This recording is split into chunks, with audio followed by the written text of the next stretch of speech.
Hendo, I think you're actually next. Yeah. Looking at it, because we're going out to the Pacific time zone and Oh, the West, and you have the American League West. yep. So, But you know what we don't have though? what? Adam West. Rest in peace, Batman. Rest in peace. Maybe not in the chat. We're gonna put up a rest in peace, Adam West.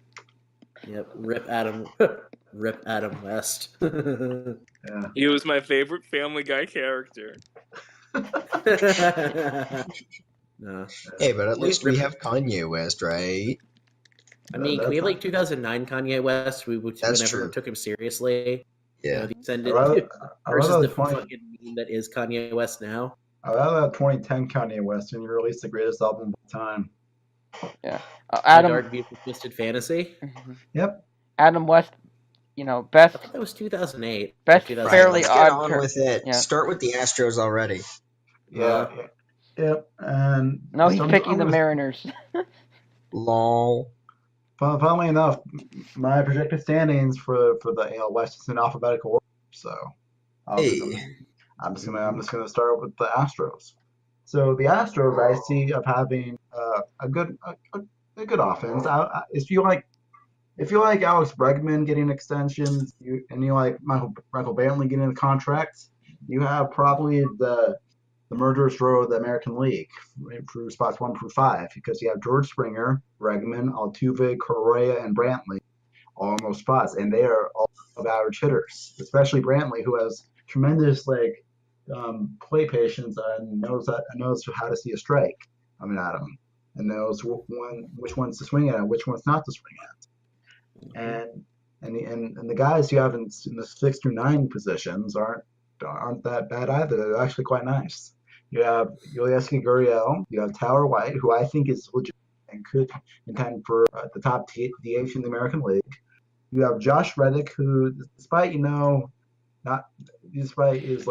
past record of success, I'm not too terribly high on, because he did not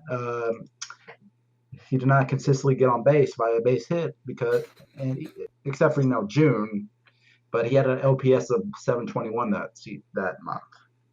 But yeah, I'm not too terribly high on him, but I am higher than some people on Robinson Chirinos, so I think will be an upgrade to the catcher situation they've had over the past couple of years. And on the bench, you have Max Stassi, Tony Kemp, and Jake Marisnick, who, in order, I would say is decent, and terrible. Because I do not like Jake Marisnick, and neither do Astros fans. Rip. Yep. Mm-hmm. Well, but yeah, I do think that their offensive depth in the minors, apart from Kyle Tucker and maybe Derek Fisher and Jordan Alvarez at some point, is pretty bad, especially in the middle end, because you have guys like Jack Mayfield and Nick Tanielu. What the fuck? But yeah, it's a good offense, but not that much depth in like the minors. And I'd say I like the rotation. It is very good. It is so good, in fact. You have Verlander, you have Cole, you have Wade Miley, you have Colin McHugh, and you have the fastball rookie thrower Josh James, the 34th round pick by them, which is impressive considering you could probably contend for the third spot in rotation. I'd say it's that good of a rotation, and he's that good of a pitcher to be contending for a spot in that very good rotation. In the bullpen, it's possibly the second best in the American League, although that's not saying much, considering the bullpens in the American League are pretty much bad. You have Roberto Ozuna, you have Ryan Presley, who got a nice extension, you have Hector Rondon, you have Will Harris, you have Chris Levinsky, and you have Framber Valdez, who I'd say aren't bad options to have. That's much. But yeah, losing Lance McCullers Jr. hurt, because it lost the versatility you have to call him the Q, because you could slot him in between a starter and a reliever, and with McCullers out for the entirety of 2019, you have to have McEwen as a starter. So yeah, it's not a good situation on that end. So I have them finishing. So what do you guys think? I'll let Blue go first because he's the resident Astros fan. Yeah, that cut out, and it literally said he's the resident ass man. Oh no. I mean, you like what you like. No. I'm not appended to any of that. Anyway, No one dares call me the ass man. sorry. Go on, ass man. Okay, so I'm saying Astros are going to finish dead last, despite the fans. Shut up. I wish they would. I don't know. The fan base has been annoying me. Anyway, I do think first place is probably just because Angels don't have pitching. Seattle's going through a transition. Rangers aren't good. Oakland doesn't have the pitching. Fair. So that's Mhm. that's probably that's my take on it.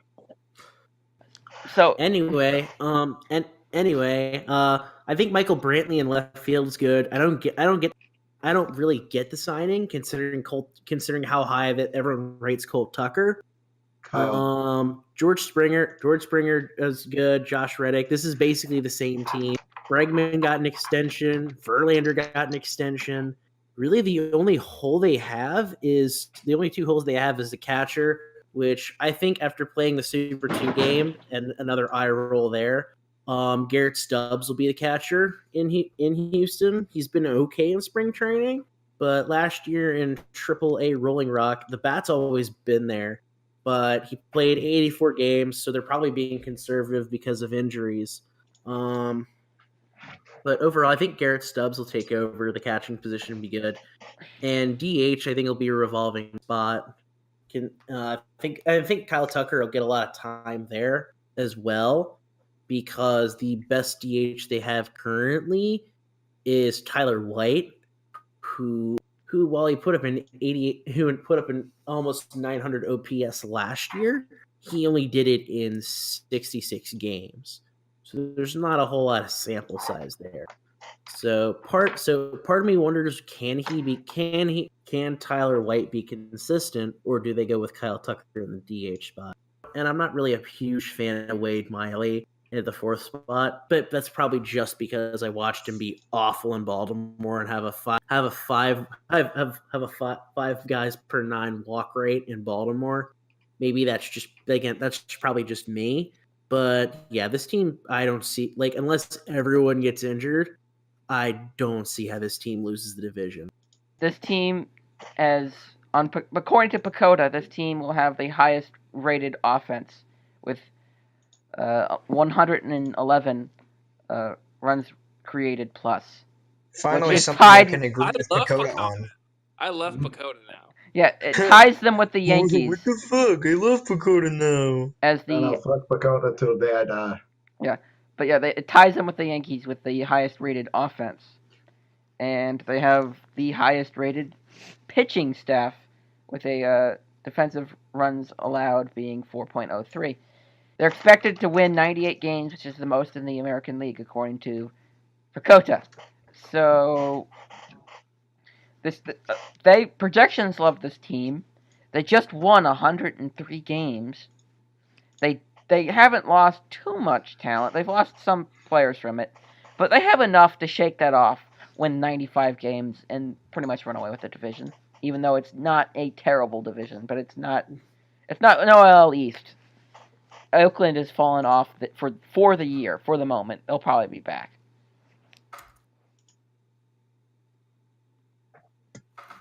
Alright.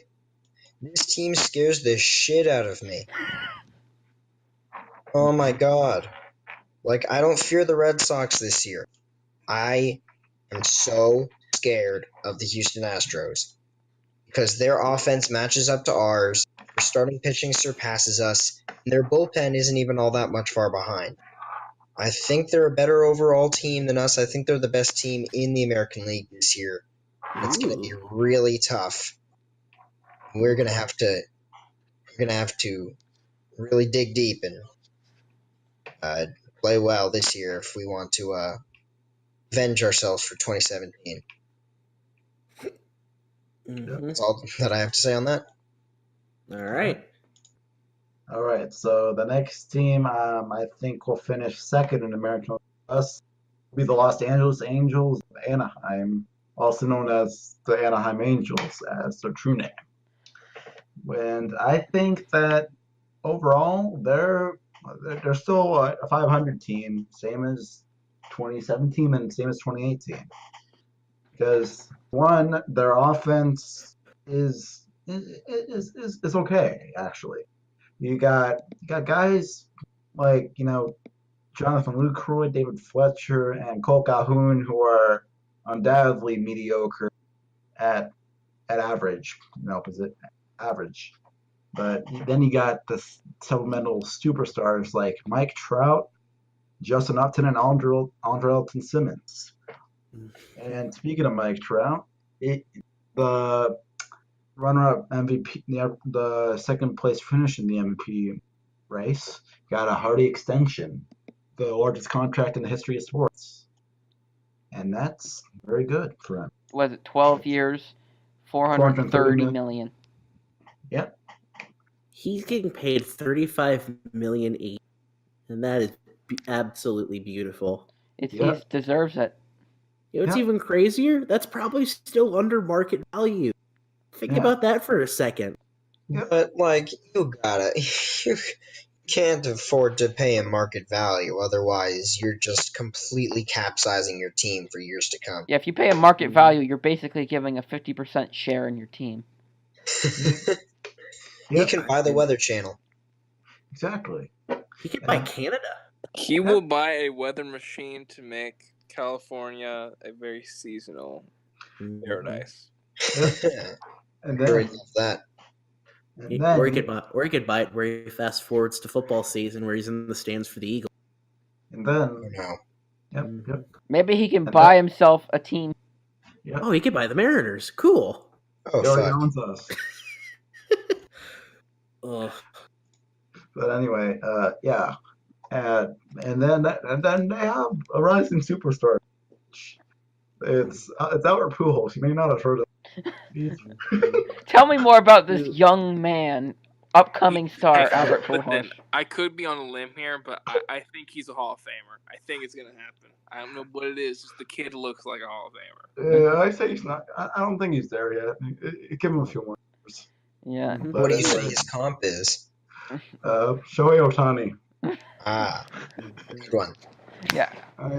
Speaking of Shohei Ohtani, he's still recovering from Tommy John surgery, so I don't think most he's likely going to be the DH.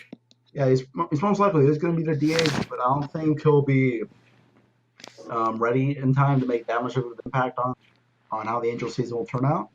And the bench isn't really particularly interesting to talk about, except it's bad. I mean, you got Tommy LaStelva as a new guy. That should tell you enough. And the pitching, I got to be blunt about this. I fucking hate it. I mean, they do have Tower Skaggs, who is okay and undoubtedly a playoff starter on a team in the AL, but then you got Trevor Cahill, Matt Harvey, Felix Pena, and Jamie Barria, all starting for them. And Barria is it's like a Mike Leake that can't pitch. Trevor Cahill, I don't think his ground ball, oriented pitching style is gonna carry over to Los Angeles. Felix Pena, who is he? It's like, no. That man has a family. I know, but Matt Harvey, he is absolutely due for regression and I don't think will succeed in Los Angeles. And surprisingly enough, about how even with how bad I've talked about the rotation, their bullpen is worse. Yes, it's worse, and it's worse in every way. You got Cody Allen closing, which should tell you enough, because I think he's done being a good pitcher. You got Hansel Robles as a guy in there. You got Cambridge Rojan. You got Justin Anderson. You got Noe Ramirez.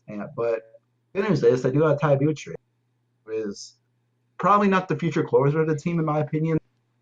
Probably good enough to be a piece in their foundation in the next few years if it ever does come to fruition. And I hope that you get Keenan Middleton back soon because he was good until he got Tommy John surgery, which really sucked because he was their best reliever in several years, I'd say. Mm-hmm. And I think in the next few years, their outfield situation, if they're gonna have Trout and Upton locked up for a while. I don't know what they'll do with Calhoun, but they Probably do throw him off the freeway. probably, and in turn they'll replace him with probably Joe Adele, who is undoubtedly the most exciting player in the farm system. Because look at him, he's amazing. He's even got an 80 grade name, Joe Adele. Mm-hmm. But unfortunately, he got hit with a slight case of the Angels, in which he sprained his ankle and hurt his legs in another way. What did he pull his hamstring or something? If I remember correctly. I don't know. I think. Hang on. Let's hang on. It's he is supposed to miss 10 to 12 weeks this year. Yeah, he strained his hamstring after suffering both a grade 2 right ankle sprain. It was I think he strained his hamstring first and then sprained his ankle trying to stop because he was running the bases. It was bad. Bro, why are injuries real, bro? Just stay healthy, bro. Yeah, but anyway, I'll say they're better than the Astros in one thing, and that is middle infield depth because they have Luis Rengifo and Jemai Jones both in high levels in the minors, and Rengifo had a good season in AAA and is undoubtedly looking to make an impact on the roster as their second baseman. Mm-hmm. If David Fletcher does David Fletcher things and does not, contribute to the roster in any meaningful way, and for as much rotation and bullpen injuries the Angels face, they do have depth. It's not good depth, but it's there. It's gonna be there in the hard times for them because another pitcher is gonna get injured in opening week. Let's just get that out of the way. No. Mm-hmm. I think this team finishes third place. Really? Yes. I think yet again. I think they've done nothing to get better from being 80 and 82 last year. I realize that this might be a down year for the Athletics, but I really think that this team's in around the high 70s this year. I agree. Yeah. Pitching so well. Trout and Simmons can't carry the entire team by themselves. Mm-hmm. I think this team's gonna finish second in their division, and I'll explain my reasoning. Really, they have 3 holes right now. Catcher, because Jonathan LaCroix is older than dirt. David Fletcher just sucks, and Cole Calhoun can either be pretty good or total trash. But honestly, though, is that their farm system, Billy Epler's done a really good job at building from what was once a decrepit farm system to now low high tier or high mid tier farm system. Of course, Joe Adele, who's going to be unfortunately out for 10 to 12 weeks. I don't think will make a big impact this year per se, but there are a few guys who are interesting in the farm system, at least. Griffin Canning, I think, can knock on the door and potentially win a starting rotation spot in the middle of the year when someone like a Matt Harvey or Trevor Cahill unfortunately either underperforms or just flat out sucks. Catching wise, they're kind of screwed, but with the middle infield, personally, I could see Jemai Jones potentially coming up from double or triple A if he does really well. Jose Suarez looks pretty interesting too. Did okay in AAA last year, but was a high riser through the system. So a little bit of AAA seasoning wouldn't kill him. I think that there's a lot of upside on this Angels team, but it's going to really rely on three things: is can Lucroy, Fletcher, and Calhoun somewhat produce? Can Zach Cozart stay healthy, and can the bullpen just not flat out suck? Which, by the way, unrelated tangent, Zach Cozart kind of looks like Ryan Reynolds, and it kind of upsets me that the Angels haven't had like a Deadpool night where Zach Cozart like has like a Deadpool like costume or whatever underneath his You uniform. have some weird ideas for special nights. See, the Dude, problem. yeah. I mean, look at Zach Cozart and look at Ryan, almost identical. It's not even funny, dude. But I mean, who wouldn't want to see Zach Cozart fielding ground balls at third base and somewhat underachieving at the plate as Deadpool? That would make me happy. See, the problem is that unlike Deadpool, Zach Cozart does not regenerate enough to help out. You know. Yeah. They could really use. And he's hurt too much too. Yeah. But that was a savage burn. I'll give you that. Yikes. That was that made me proud. Oh, that was glorious. Thanks, I guess. But anyway, I don't see it. I don't see it. I don't think they look somewhere. So what do you think have them placing? Second. All right. Yeah, I have them placing second too. Yep. And you, Jeremy? Me? Mm-hmm. Yeah, second. Mainly because of the injuries plaguing the Oakland A's. Angels aren't particularly special outside of the guy that they have in center field. Left field, they have a decent power threat, but he could potentially fall off. Shohei Ohtani is going to need his time, and honestly, if I was Epler, I would cut my losses and buy out Albert Pujols if I could. But yeah, this team is okay. I'll watch some Mike Trout games. Oh, sometime, the fish god. The pitching is just kind of there. Heaney and Skaggs are kind of high FIP guys, not really buying into their performances. Harvey might be okay. Cahill's a solid innings eater. Garrett Richards next year might be something. I don't know. There's a lot of weird guys that they're taking risks on, and I'm not so sure. The only way to make this pitching rotation even more unusual is if they swooped in and got Keuchel. Yeah. And so now we're moving on to the Oakland Athletics, who I have also finishing in second place. I do think the Los Angeles Angels and Oakland Athletics will tie for second place. That's interesting. That's decisively indecisive. Yeah.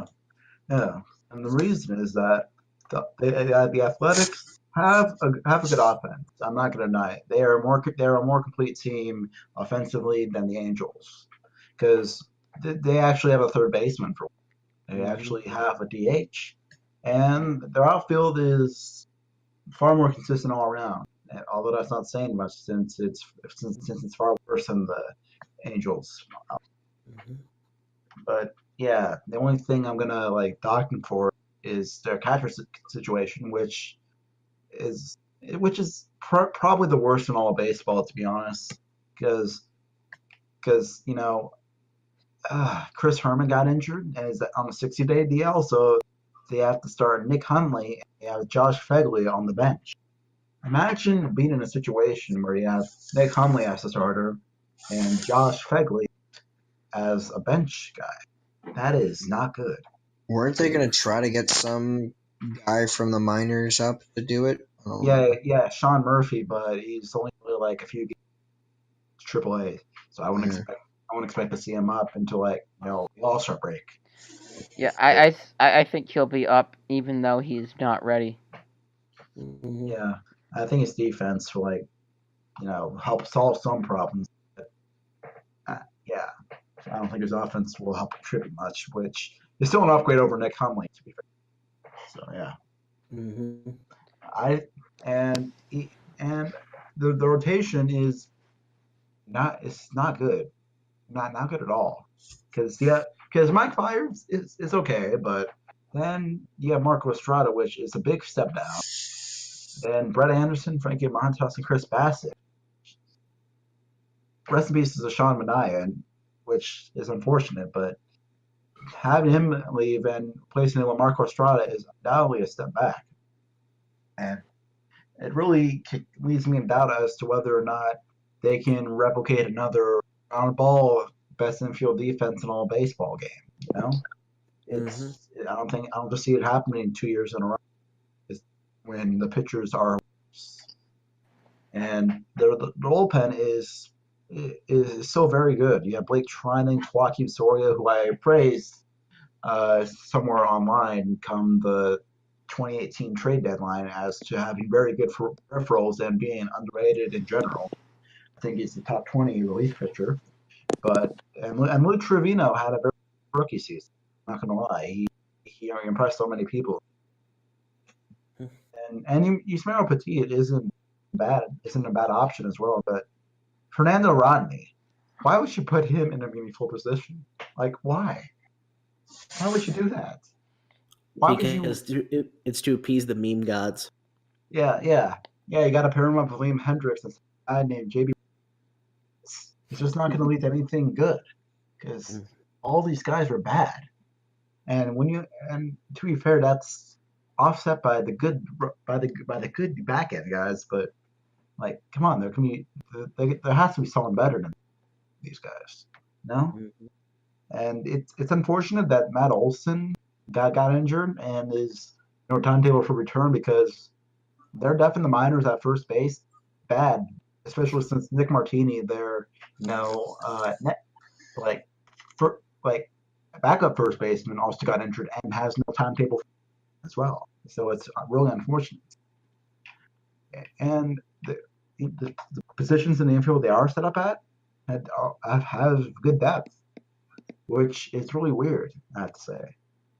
The pitching depth is also there. It's not as deep as the Angels, but it's certainly better than them. They have Jesus Luzardo, who unfortunately got injured with a rotator cuff injury, and he's going to be out for a month. They also have AJ Puck coming back from Tommy John surgery, who I don't expect to debut in 2019, but hey, weird things have happened. And they also have Daniel Megden and Paul Blackburn in AAA, who I expect to be called up if an injury arises to Montas or Anderson. So, yeah. I think they have the offense to not suck, but I just don't think they have the rotation like well-developed pitching to make a run on another playoff. Mm-hmm. So, yeah, I've been finishing tied for second. With the A's, there's a lot of talent on this roster. Nick Martini's going to be out until the middle of because of a knee and back issue. I don't really like Ramon Lorano that much in center field, but considering what he did last year in 48 games in his cup of coffee up with the team, they really have no better option there, so they're just going to roll with it, I guess. Stephen Piscotty, consistently good. Matt Chapman is a star there. Marcus Semien, Profar's pretty good. Matt Olson. Matt Olson's hurt, but when he comes back, he's going to make a big impact. Chris Davis, the one that doesn't suck. He'll probably produce in the lineup. I think at catcher they're gonna work with Hundley and Fegley until Sean Murphy's a Super 2 candidate. And I think when Sean Murphy comes up, I think he'll make a big impact on this team, offensively and defensively. Their bullpen's really good, and they have a lot of underrated pieces, and probably the best archer in all of baseball in Fernando Rodney. But this starting rotation, oh my god, Mike Friars and Marco Estrada are Mike Friars' peripherals didn't look all that good last year. Estrada flat out wasn't all that good, but Brett Anderson, Montes, Brooks, Corey Bassett, dude, I could do better. I could do better than like the thing is with the A's though is that a lot of their good starting pitching with upside is in the lower minors. But part of me thinks this team can help out and make the starting rotation look better than it probably is, considering last year. But I also think come deadline time, they'll be dealing a lot of pieces to try and win now with this current core. Minors wise, it's weird because Oakland always had for a long time always had really good, consistent, solid depth in the minors, and then they had a ton of high upside and norm with their higher tier guys. But now it's just they're very top heavy because Billy Beane decided to go screw it and just go for upside, and that's produced some really good picks like AJ Puck, Sean Murphy, of course. Austin Beck is really interesting a couple years down the line. Same James, same sort of thing with Jorge Mateo, who potentially could be dealt for some outfield help. Sheldon Noose as well is kind of sort of interesting, but at the same time, like I think they're gonna finish third or fourth, mainly because that starting rotation just sucks, and I don't know if they can. I don't know if they can fix it, honestly. Mm-hmm. So, but they have upside to make it work. I think even if they did get to the playoffs, I don't think they'll do anything really. All right. Yeah, I don't think they have the pitching. Second place, I think they'll outslug some teams, but yeah. I'm gonna exactly agree with Blue. Their pitching's hurt. Second place.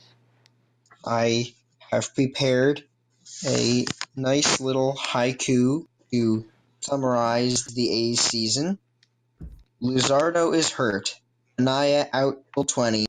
Wilson is out too. that sums it up, I'd say. Very sad, boys. Yep. But you look good in green. Except play taps.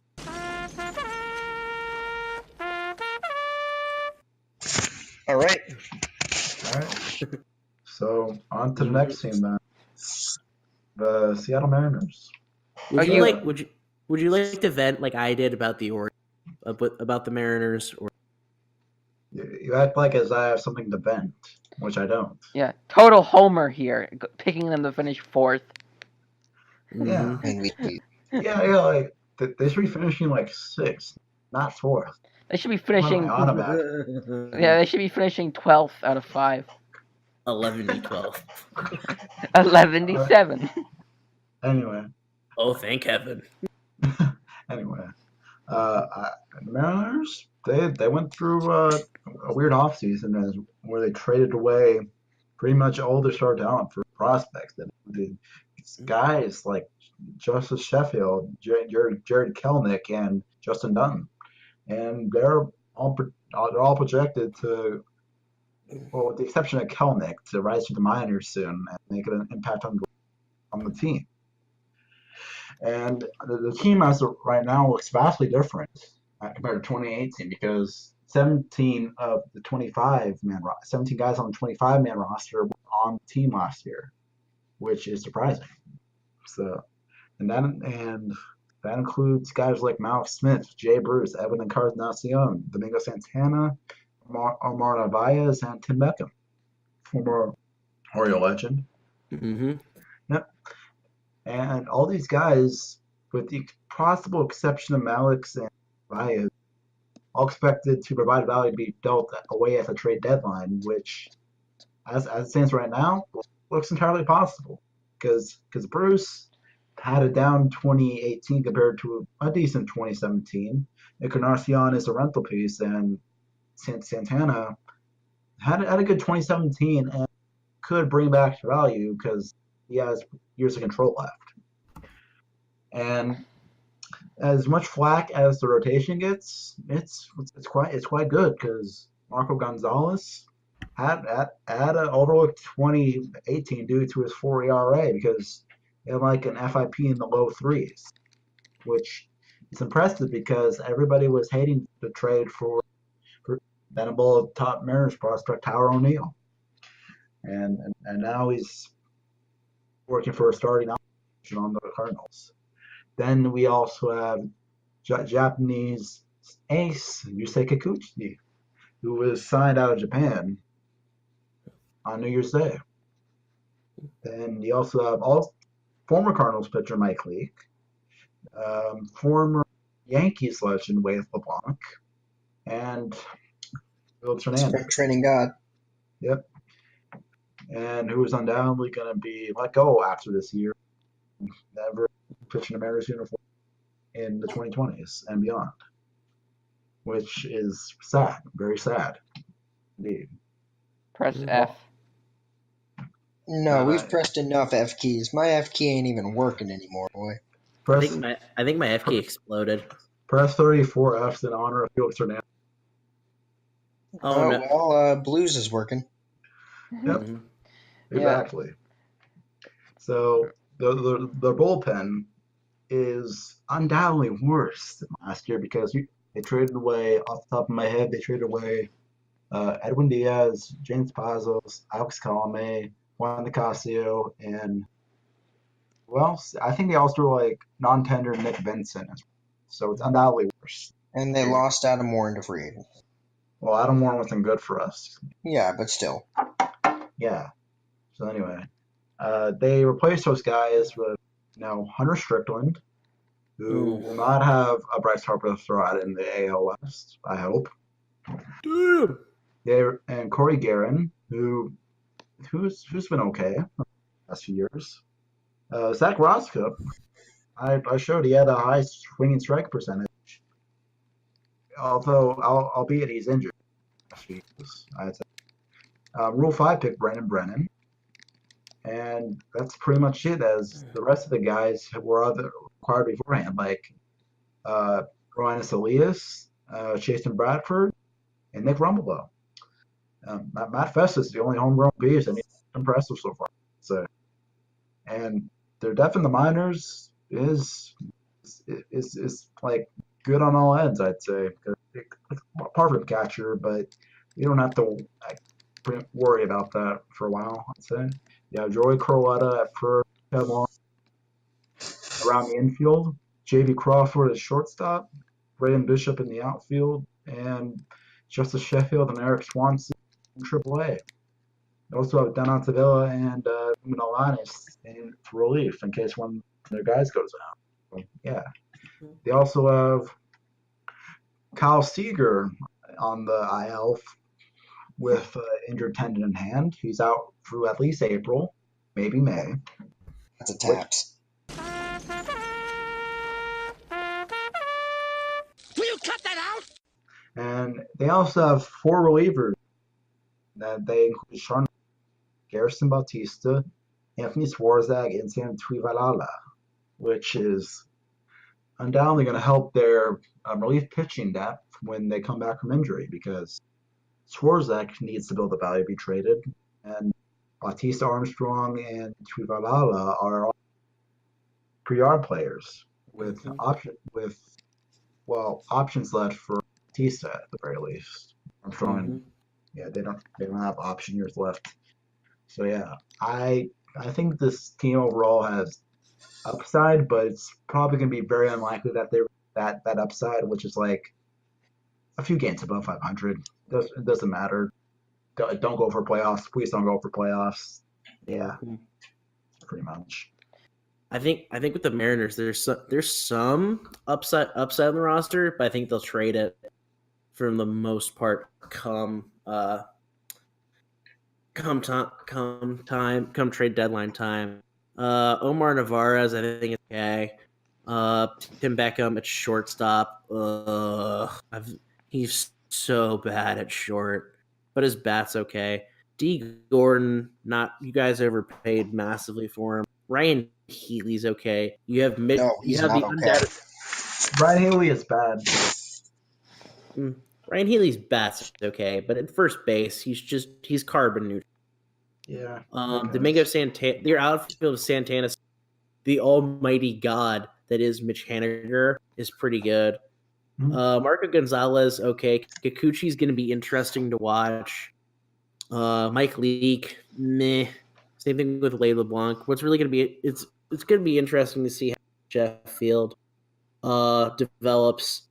And for your bullpen, Hunter Strickland, insert obligatory Bryce Harper joke like you did.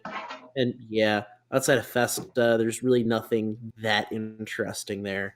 The farm system has gotten better. It's gone from being the ugly duckling of minor league baseball to being pretty respectable now. I think with a couple high picks in the upcoming drafts, you guys will do fairly well. Your guys' farm system will get better.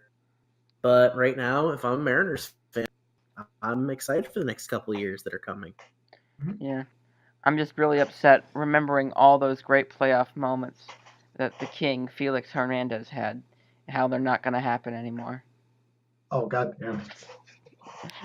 I mean, someone had to make that joke. No one had to make that joke. Come on. My question for this team is, will Malik Smith get traded again? This is a fourth-place team. Please tell me he gets traded back to Tampa just for shits and giggles. That'd be funny as hell. We trade him to them for Nick Solak. Calling it now. Oh no. He's gonna be the Mariners in Tampa and Rays ping ball. Yeah. No, he'll be a Hall of Famer, and he'll play every season of his career for both teams from now on. I would totally be okay with that. He's gonna sign like a dual contract. Every year. Yeah. And if we ever play each other in the playoffs, he has to play like there's a coin flip, and whoever gets him 4 games, and it alternates every game. And then if one of those teams advances, he doesn't play for the rest of the playoffs. Now he plays for the team that advances, man. Nah, it doesn't work like that. You gotta contain the power of Malik Smith. Anyway, I'm a gigantic fan of Justice Sheffield, of course, a former Yankees prospect who I was so excited to see play for us, but of course, I will definitely take getting James Paxton back in exchange for trading him. But I would love to see him thrive with the Mariners. And, I don't know, man, this team I'm rooting for it. I'm always rooting for them. Because I've got family out there in Seattle, so when the rebuild is short and effective, and we'll see what goes on from there. Here's hoping that Ryan Healy also is not in the league after this year, because he is very, very bad. Yeah. The Domingo Santana trade was a steal. Yeah. But other than that, they're trying to shoot for 2021. So, I mean, which makes sense for, like, Sheffield will have time in the league, Justin Dunn will, Kikuchi will. It makes sense. And the Astros may be coming down from their high. There's a decent chance of that, yeah. All right. So. Yep. Well, I wonder who he picked 5th. It's not like he picked the other 4 teams already. Well, I was just going to choose the Atlanta Braves, but I realized they're in the NL and the East. So I had to, unfortunately, use the Texas Rangers instead, which was probably the easier choice, to be honest, because they are not a good team at all. They did hit an above average number of home runs last year. That does not equal a winning team, as shown by like the Orioles and Mariners, That build. Oof. Yep, pretty much. Well, I will say that the Orioles did well by adding Asdrubal Cabrera to their field mix. But you mean the Rangers? Well, them too, Yep. To replace the retired legend Adrian Beltre. Rest in peace. Ripper Rooney, Buckaroonie. Yep. Rest in And- spaghetti, never forgetting.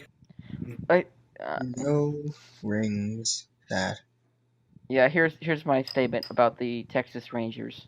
It's the only statement I'll make because they're going to finish in 5th place. Joey Gallo, despite having probably the highest fly ball rate in baseball and the fly ball hitter of our time, has never hit a sacrifice fly in his career. What Because the fuck? he turns to sacrifice flies in the home. I love this stat. Holy shit. He doesn't put the ball in enough play, even though I will say, someone get him to do the home run derby. He won't have to change his swing at all, and it'll be fantastic. Mm-hmm. It's true. Judge isn't doing it, so hey. Yep. So Joey anyway, Gallo is the ascended meme lord of all baseball. Honestly, The dude has more home runs than base hits that are not home runs. How can you not love him? exactly. It's You know like what's even Adam Thornton. crazier? He's going to be playing left field for the Rangers this oh god, Are we Yeah. sure? He might be Yeah. okay doing it. He was yeah, act- He's surprisingly athletic for how big he is. yeah, he's actually a very good outfielder, and I think they might actually be in their best interest to put him at 3rd base with retirement. yeah. over as Drupal Cabrera. Yeah. That guy's still playing. Holy Yes. shit! You gotta give 3rd base to the bronzed god. Ultimate, the real best two-way player in the American League West, Matt Davidson. That dude's older than dirt, and better yet, right field instead of Nomar Mazar, who while okay is a bat, we should just have Hunter Pence. Hunter Pence's retirement tour. Yeah. Because, the weirdest swing in all of baseball that Yes. somehow shouldn't work but magically fucking does. Yep. Boom. He Let's also see. graduated. Let's see. I think Mike Minor, Lance Lynn, and Drew Smiley, with Lynn being the lowest, being able to being potentially traded out of Texas. Sin Shu Chu is old, and their bullpen sucks. Yeah, there's just nothing else outside besides to hail at our meme stat lord Joey Gallo. Yeah. I wasn't done talking about thank you, Andy. Oh, you weren't? Yeah. Oh shit, I'm sorry. Oh, it was my fault. Fucking way You to boys go. are silly. Uh-huh, you are. Anyway, I'm Goofy not that far goobers. behind. No. Mhm, I yeah. think that their pitching is proof monster because you have a full season of top 3 relief pitcher of Jose Leclerc to build on. You also have Cup legend Jesse He was Chavez. another guy who got an extension. Yeah, exactly. They have confidence in him, and they want him to build off of it to become part of the next Rangers dynasty, or part of the next Indians dynasty. Or part of the next next 2 teams that blow back to series appearance. Exactly. But anyway, I think the rotation will be better this year, not because of the signing, because of the man behind the plate, the one and only Jeff Mathis, who is the best pitch framer in all baseball. Yes, better than Mike Zunino, better than the guys who frame pitches. But he's also a guy who had a 554 OPS last year. Yes, the worst. He is a bad offensive catcher, but he does have amazing defensive value. So much that despite his bad offensive tendencies, he put up a 2 WAR according to Baseball Prospectus in 2018. Go figure. Yeah. He really helped out Patrick Corbin. Patrick Corbin owes him a solid for all that money he got. And now Patrick Corbin. You hear something crazy about Jeff Mathis real quick? What? Career, let's see. Going through his career, his lowest OPS, let's see, was 484 in 93 games. Oh my god, that's so bad. But let Blue say the statistic he's just typed out because it's great. Oh, I believe Jeff Mathis actually out-hit both of them, actually all 3 Red Sox catchers last year: Vasquez, Swihart, and Leone. Oh my god. If not, Even it's Swihart. close enough.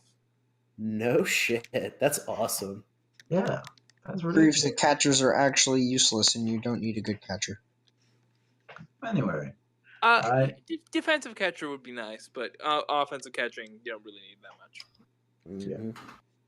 yeah. But anyway, I think that their depth is undoubtedly the worst in the American League East. I mean West. Goddamn. But I think the only I'd rather get our ass by the Astros than have our asses kicked by the Yankees. If that makes you feel any better, I would happily swap to be Texas right now. it really doesn't. Thank you. But anyway, I think that their depth is bad, and the only guy they have needs to be promoted to the major league sooner than later. The only guy will ship to third base is Wade Cahoon, who is a left fielder by nature. You know, he was also a former top prospect, but isn't anymore. With his broke his prospect status in 2018, and apart from that, the next best prospect they have is death piece they have is probably Patrick Wisdom, and that's only because he's old and has major league service time, you know. But he's wise. Yeah, they also have Matt Davidson, who is probably the next great two-way player. Yeah. That's probably a bad testament on how the state of two-way players are, but hey, he's one of them, you know. Matt Davidson did strike out Giancarlo Stanton fairly easily. Of all the two-way players in the sport of baseball, he is one of them.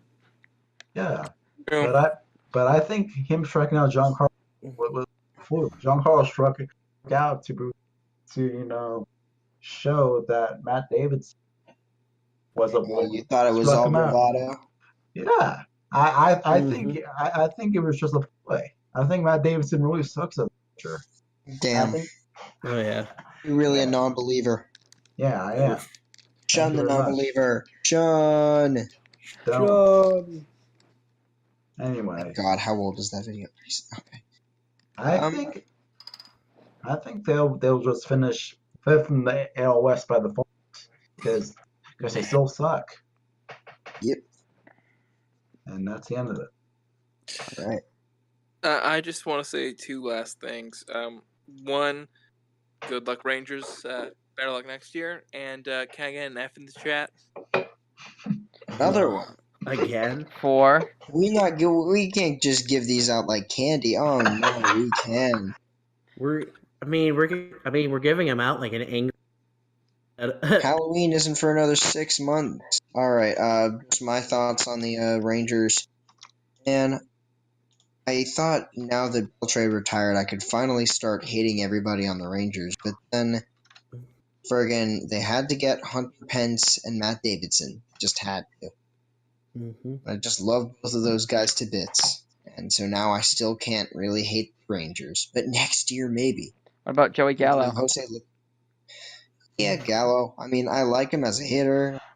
I mean, still don't like him enough to give a pass to the Rangers team.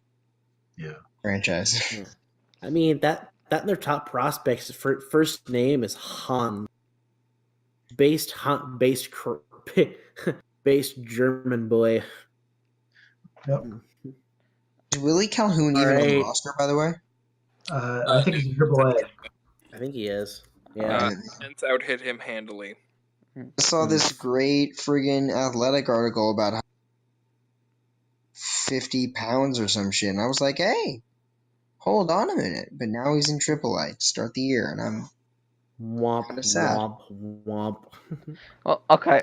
So, I said I would take the reins for the NL West because everyone was doing a division today, and we're about 3 minutes and 30. We're 3 hours and 30 minutes in. Oh my God! Oh, fucking Christ! Fucking A, boys. So I think I might split this into several different parts. They're all episode 5, but part XYZ. Anywho, so I wouldn't mind that. Yeah, honestly. So what I'm going to do here is I'm going to go through the NL West. I'm going to give my brief overview first, and then we'll go a little bit into detail, but we'll get this wrapped up quickly. Here are my division picks for the NL West. And remember, I did absolutely no research, so... You don't need research for the NL West. I picked it up. Dodgers won, everybody else later.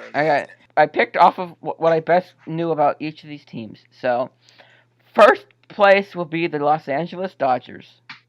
Second place will be the Colorado Avalanche. Third place will be... The Avalanche is the hockey team. Third place will be the Los Angeles Chargers. Fourth place will be the Phoenix Suns. Oof. And fifth place will be the Batman symbol. No! No, what the fuck was that? Rest in peace, Adam West. You madman! Absolute madman. The Adam West at the end. Oh my god. Oh, that made my night. Thank you. Alright, everybody calm down. That was fucking glorious. God bless you, Bunny. That was amazing. But anywho, I think we can all surmise what teams I was referring to. Yes. No, I can't. I'm too stupid. Please. All right, the Dodgers, they have Kyle Seager. Wrong Seager. Yeah, they have. You made the same mistake Tree did. They have, oh my god. Yeah, they have Kyle Seager, not Corey Seager. Corey Seager is like a false hologram or something. Really, it's one guy who plays for two different teams. We're getting way too trippy right now. Justin Turner probably won't get hurt again.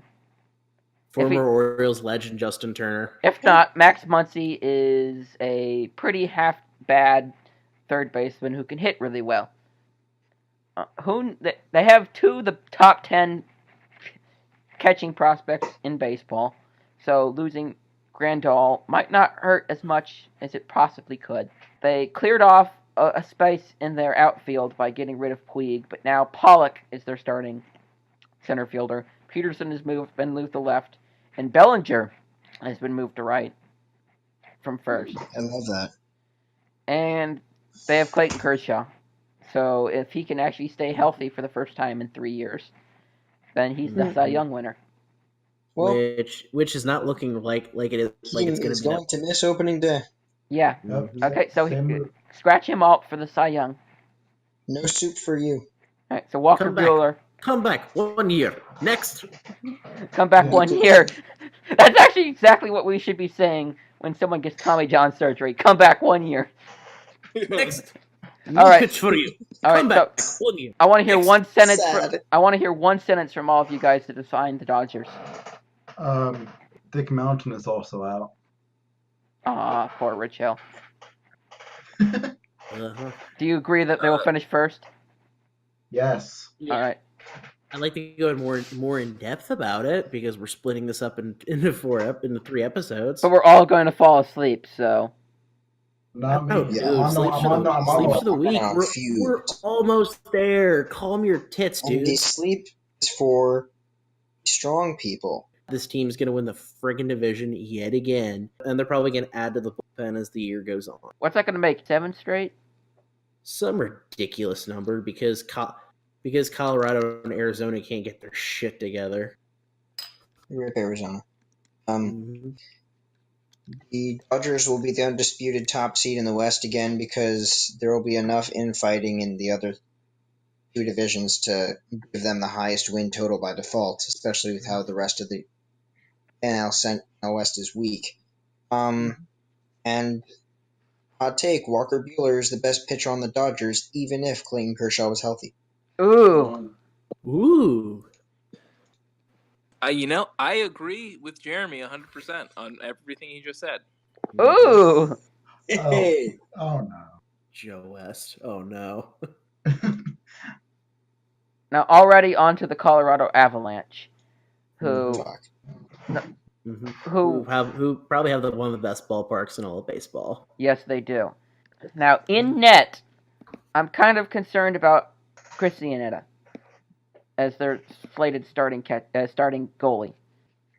Jesus Christ! Please don't keep this on. And just Now please that- cut the shit. Trevor Story. That Arenado sure can hit a puck. Yeah. He just hit it. Yeah, Arenado is probably one of the top strikers in all of baseball right now. It's Arenado, not Arenado. There's no E in there. That's an A, you dumbass. Trevor Story, one of the best Just replacing defensemen. Nathan McKinnon entirely. Oh, God damn it. And leading the third line, unfortunately, is Ian Desmond and Chris Blackman. Ian Desmond is center field. We saw the worst 2020 season ever from Ian Desmond. I think I could hit better than Ian Desmond. I couldn't, No. to be honest. No. Yeah, but anywho. I think Barry Bonds without a bat now could hit better than Ian Desmond. Yeah, probably. Some boys, where are you? Yep. Hell yeah, I love it. I like Charlie Blackman in right field because he was terrible in center, and moving him to the corner will certainly decrease his defensive liability, and he's still got that great bat. And beard. And beard, but maybe if he saved it, he might be a better fielder. No. He needs a huge beard. He looks like the average person in Colorado who lives in the mountains and hikes there a lot and smokes a lot of weed. So really, if you think about it, he fits in perfectly with the local populace. Exactly. So anywho, their bullpen is bolstered by two former Rays legends, Wade Davis and Jake McGee. And by bolstered, I mean it's very terrible. There's a third Rays legend in there, DJ Johnson. And a Toronto Blue Jays and ascended Toronto Blue Jays god in Sang Juan O. Yeah. Oh, he's who will probably be their setup man. German Marquez just barely missed by very small amount of time being a Rays legend in his own right. Because he was in AAA, he was being all right, we traded him, and now he's one of the most remarkable pitchers in the game. They have two really good 1 and 2s who managed somehow to have respectable ERAs in the most hitter-friendly environment in the history of baseball. Yeah. Because they play on a fucking mountain. Hey, don't knock the hustle. So yeah, I'm not. So yeah, I'm not. I've sat up in those and there's a row of purple seats at the top of the bowl of the stadium where they're all purple, and that represents a mile above sea level. I've sat on that, and that's pretty badass. Yeah, I gotta say, first field, cool. Yeah. Yep. I like the Avalanche to get the second seed in the Pacific Division. The Rockies, I don't trust David Dahl. I do trust German Marquez with my life. Kyle Freeland is not as good as German Marquez, but still good. And, well, all I can say is Gerardo Parra is gone. On what? I mean, that's just the best news well, okay, it was good news until we realized Ian Desmond would be taking over at center field. But hey, at least you are not plagued by Gerardo. That's a keck and a half, honestly. That is a hearty chuckle. Which, honestly, I think the bullpen bounces back. I'm still kind of worried about the depth, and I think Ian Desmond hits the bench, and Ramel Tapia, I think, will be in center field. Because Ian Desmond in center field is a meme and a half, and I am so fucking ready for it. But yeah, this will be much better. But yeah, I think if the rotation holds up and the pen improves, this could be like a potential wild card team. Yeah, because the offense is just that good, even away from Coors Field. Shockingly enough, that and Daniel Murphy at Coors Field is going to be stupid good. So let's run through. Everyone thinks they're going to finish second? No, not me. I think they'll finish third, and that's because I don't trust the Rockies to play young players in need of playing time over veterans. All right. MD? Second. Second, though, reminder that this team gave Ian Desmond 600 at bats last year. Exactly. Mhm. So second, but it wouldn't surprise me if they're third. Yeah, second place, but not too high above the Diamondbacks. All right. Mhm. So on to the Los Angeles Chargers. I have no idea who any of their pitchers are. I'm sorry. Except for Kirby Yates. And why is Kirby Yates on a baseball team still? Because he's amazing. He absorbs powers of the opposing hitter.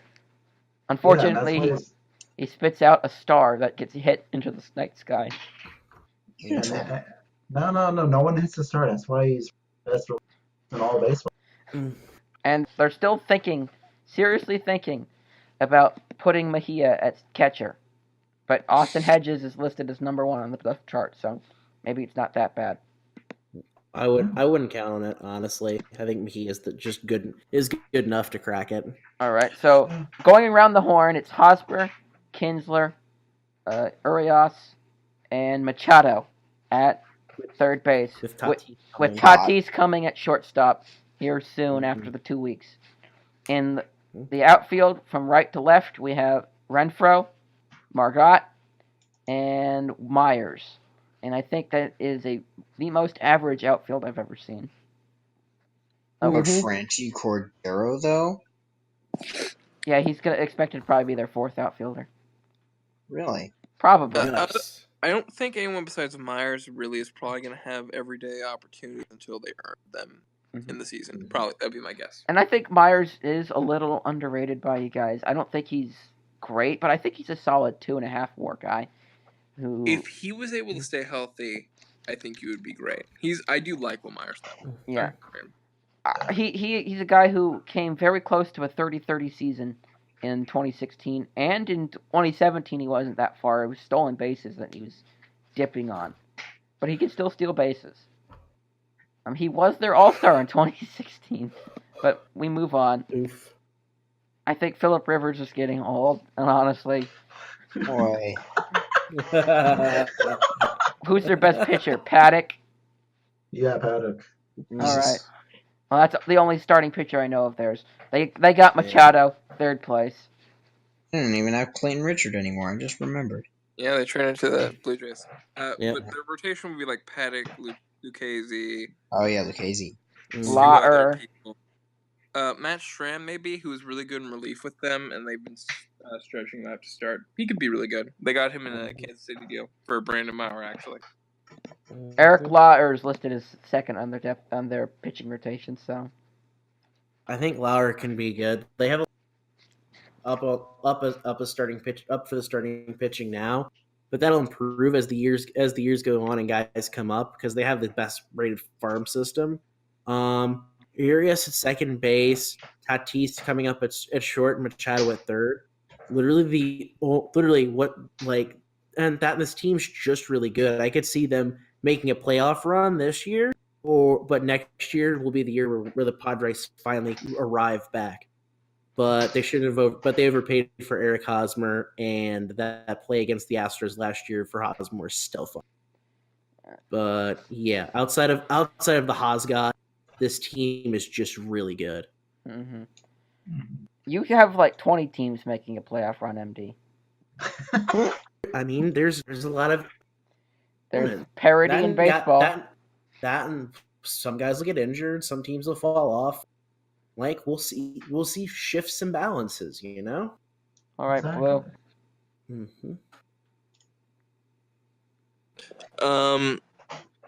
I am a fan. I think there's position battles that need to be played out. I don't think Mejia will. I don't know. I'm not super high on him as an actual catcher. I do think the bat has potential though. But rotation, I would like to see more certainty, but it does not look like at this point in the off season, right before the actual season, for everybody else, that's going to happen. I like the bullpen. I like Robert Stock a lot, mostly because he's trying to throw like 109 currently.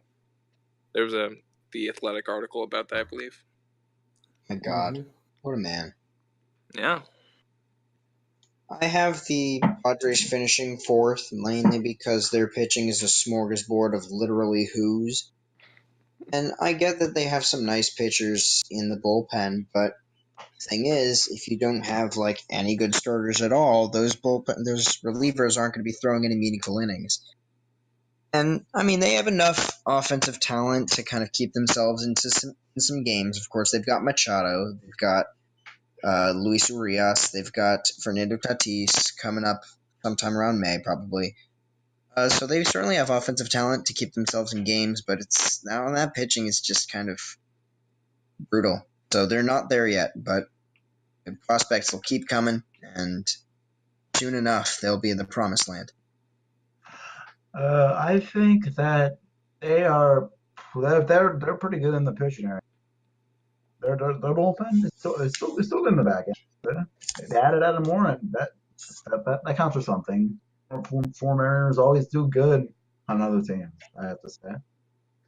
And the rotation is kind of overlooked because at the start you have like Joey Lucchesi, who did not have a bad 2018 by all means. You also have like Lauer. You have guys like Chris Paddock and Matt Strum making their major league debuts. I'd say, hey, that's not bad.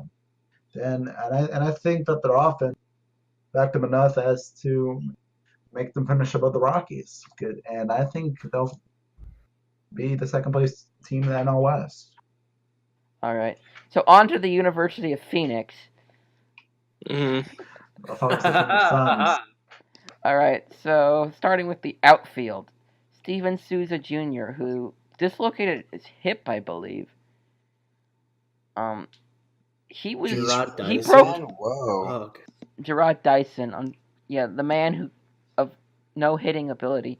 He's expected to be their fourth outfielder, though. Marte is expected to be their center fielder. Ketel Marte. I think Adam Jones is the right fielder. Well, right now, according to the depth chart, it's Peralta. That's Yeah, stupid. David Peralta, the god. I said right field, not left field. Well, yeah. Well, left field is Peralta. Sorry, but Steven Souza Jr. I think he's a bounce back candidate guy. I know Razor Fist on Twitter said that he hates sabermetrics because it makes guys who like Steven Souza Jr. look good. To which I will respond, Razor, if you ever watch this, which you won't, name me one sabermetric that made Steven Souza look good, because none of them did. He was bad last year, and everyone agreed on it.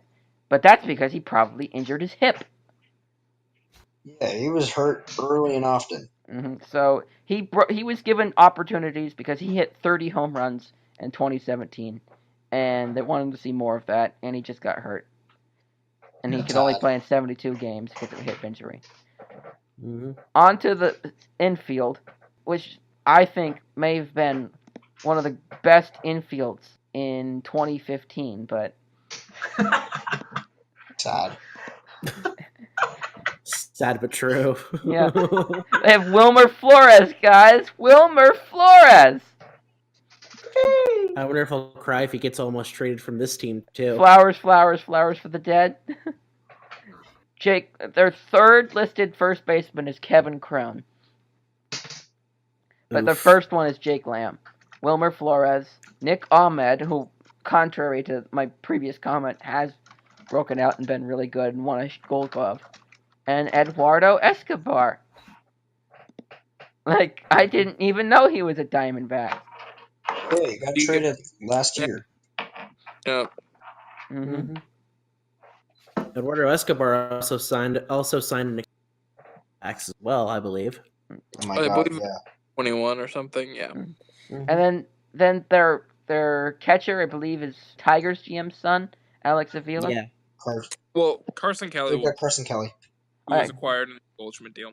Yeah, Carson Kelly is listed as number 2, but he is probably... Alex Avila was a genuinely good hitter? That was trippy as hell. That was 2017. Yeah. If Robbie Ray can stop being the left-handed version of Chris Archer and actually have a year like he did in, 2016? 2017. 17. All right. So if he could actually be good and not Chris Archer, where he just strikes out and walks everyone at the same time, then you're talking about a guy who pairs well with the immortal Zach Greinke. We'll see how good Zach Godley is. I don't expect him to be very good. Mr. Jog Off the Mound Man. Yeah, Luke Weaver, who I believe was also acquired from St. Louis. He didn't look very good last year, but he's also still fairly young.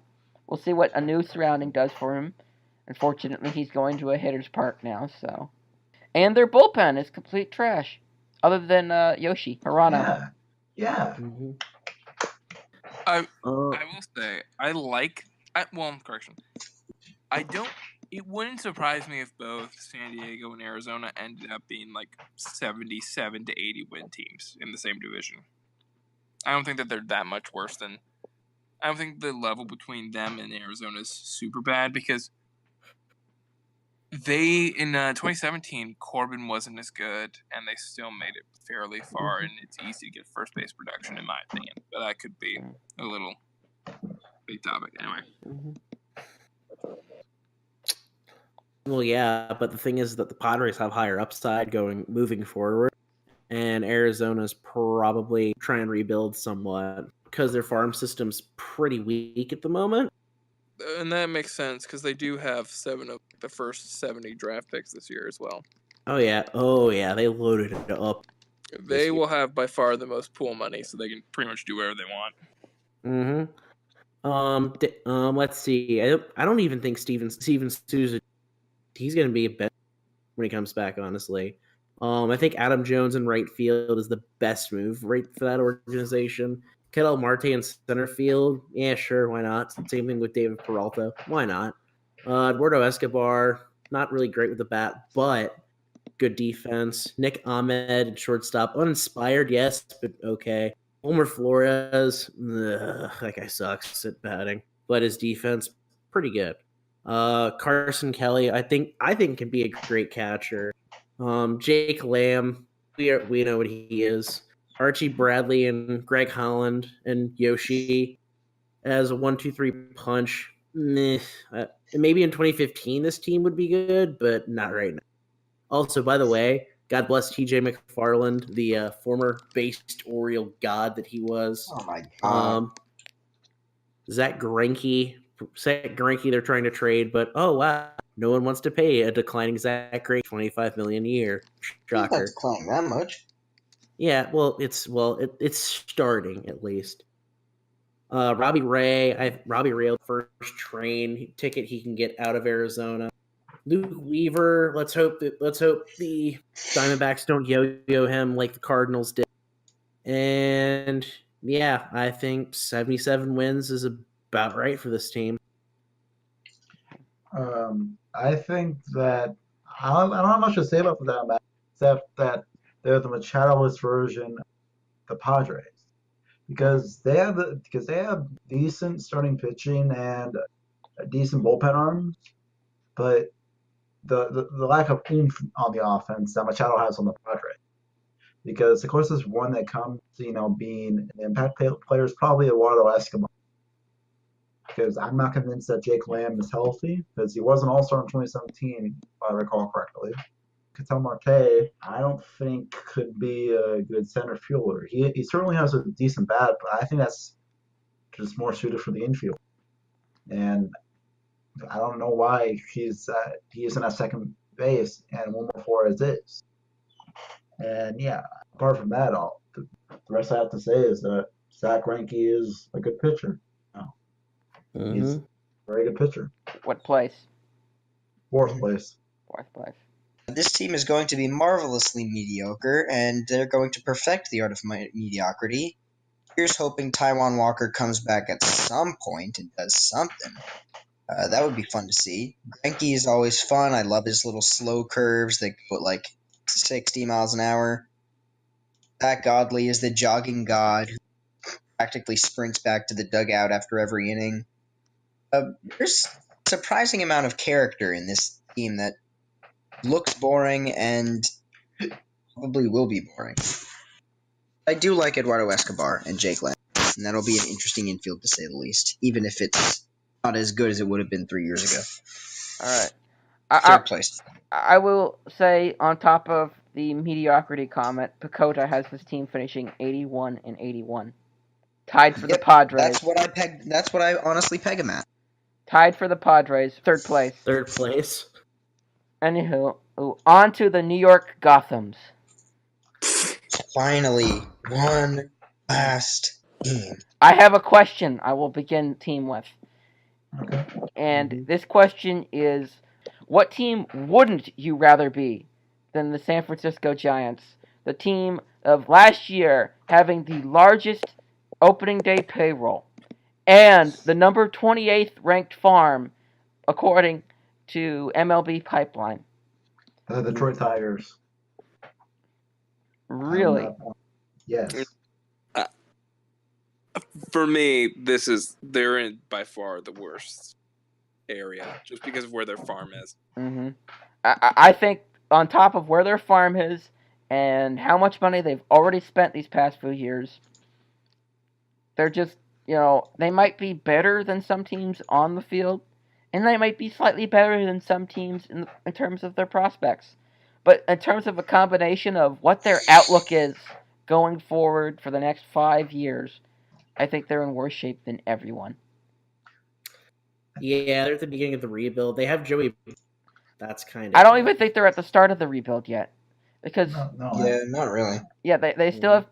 This is going to be one of the worst send-offs ever for Bruce Bochy. Yeah.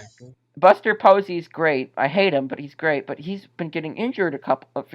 Didn't he get injured 2017? Yeah, he too? did at the end of the year. Yeah, at the end of the year. All right, they actually had to force him to play games, despite the fact he needed season-ending surgery, because if they called up a catcher, it would have put them over the luxury tax. Oh my god. Jesus fucking. Seriously. That's terrible. Yeah. That's so dumb. Well, I'd say I'm surprised though. Yeah. After Madison Bumgarner, what is their pitching? Just Monjo. Even with Madison Bumgarner, what is their pitching? Yeah. Derek Rodriguez was good last year, but that was literally it. Jeff Samardzija had a 6.25 ERA last year in 44 innings. Actually, Yeah, Derek, Guys, they got Derek Holland back. Derek, Hooray. Ooh. know how much you can count on either of them, because the Derek Holland being good after 5 years of not being good is shocking. And hey, they got Drew Pomerantz. They call Drew Pomerantz pitching depth. Anywho, technically it is. Steven Dugar, who is on my fantasy team as a fantasy neophyte, this is my first year playing. He looked half decent last year, apparently, even though his OPS was 693. But that's the most pitcher-friendly park in all of baseball. It is by a wide margin, actually. Mm-hmm. So hitting a 690 OPS is like hitting a 710 OPS anywhere else. Maybe he can get it up to 710. He's a decent defender, too, from what I've heard. Mm-hmm. Other than that, I've never heard of... Who are their outfielders? Slater? Mac Williamson? Yeah, and that's actually the only 3 ones on the roster, apparently. Mm-hmm. Because apparently their second-string right fielder is Mac Williamson. Their second-string center fielder is Austin Slater.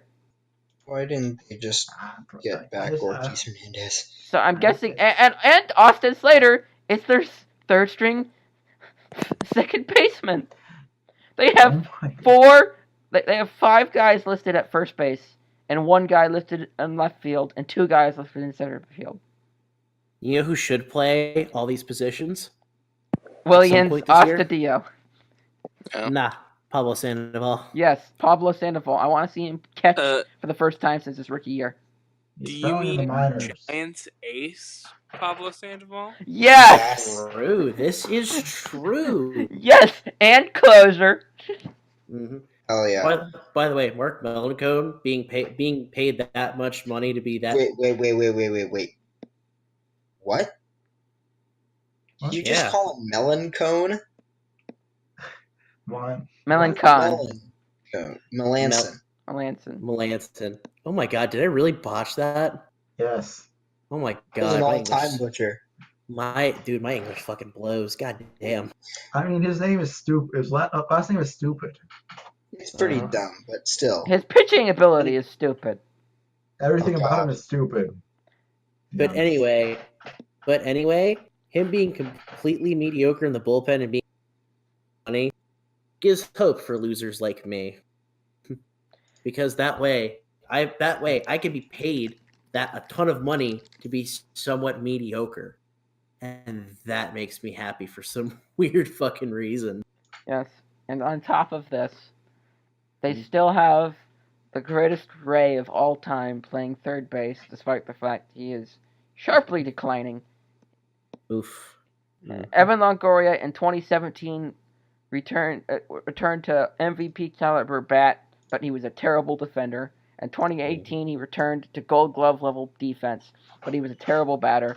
He managed. They were hoping he would combine the best of 2017 and the best of 2018. Instead, they got the worst of 2017 and the worst of 2018, and they took him for absolutely nothing. Mm-hmm. Like we gave that contract to them, and they just gave us maybe an intriguing middle infielder who's probably not going to pan out, and nothing else. They gave us pretty much salary relief for free, and now they're stuck with him at third base. And let's see. Ultimately, this team is just stuck in neutral, sliding down a hill at the trumpet call into the frickin' McCovey Cove. This team is sinking into McCovey Cove, and there is no way out. This is the punishment for even year bullshit. I'm expecting a new dark age in San Francisco. I will say, if you're a Giants fan, you're totally. You won 5 years. So you don't care if your team sucks for a couple or a while. Well, yeah, I can deal with this. Yeah. But you also have to remember they have the greatest YouTuber ever in Will Smith as their closer, and right there, that's hot. That's hot. That's hot. That's hot. That's hot. Is he gonna rewind back to the Fortnite? back to the even year bullshit? Right. I wonder if they somehow find use an opener, even though the concept of the openers to the Giants and the fact that they don't Will have Smith's walk-up song should be What? Wild Wild West. Yeah. Adam West. Nah, or whenever the Marlins are playing, they play Miami. That'd be.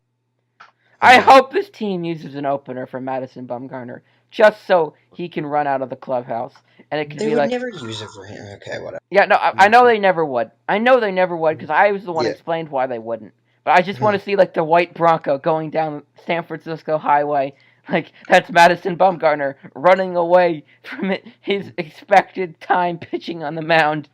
When did Madison Bumgarner become O.J. Simpson? All right. Well, this team, oh boy, very, very bad. I'm glad, though, that I'm the first person to mention Reyes Moronta, who quietly had an extremely dominant season for the Giants out of the bullpen. And I actually snatched him up in the fantasy league without anybody noticing, so I was really relieved about that. But the pitching situation in that fantasy league is still garbage. Anyway, Madison Bumgarner, hot take, I don't think he's much longer for this league. Yeah, he seems like tail spinning. Yeah, he seems like the guy who's going to sign a massive contract and then just suck. I mean, like, I don't realistically see him in the league for longer than another 3 to 4 years. He's already missed, he missed half his starts in 2017, and he missed a good 13 starts in 2018. Yeah. He sacrificed his body so that way that the Giants could win against. God, seriously, 2014, yeah. Part of his soul left after they won there. But it's all good. You know, Dom will always be remembered. What's funny about this is that you guys are predicting the Matt Cain career path. Oh my God. Yep. Oh my God, you're right. Yep. That's insane. Okay. Yeah. Well then, if that's how it is to be, then it's in a way it's almost artful. Yeah. Mm-hmm. It's poetic in a sense. I just think that they have a bad offense, bad rotation, and a bullpen. I just think that they're pretty much the Detroit Tigers of the National League. And I think they're going to finish in last place in the NL West by a competition, maybe 10 or more games. Or You they, think? I think the more appropriate comparison would be the Baltimore National League No, because they play in orange, they play in a beautiful ball, and their team is total fucking trash. no, they're not that bad, to be Mhm. honest.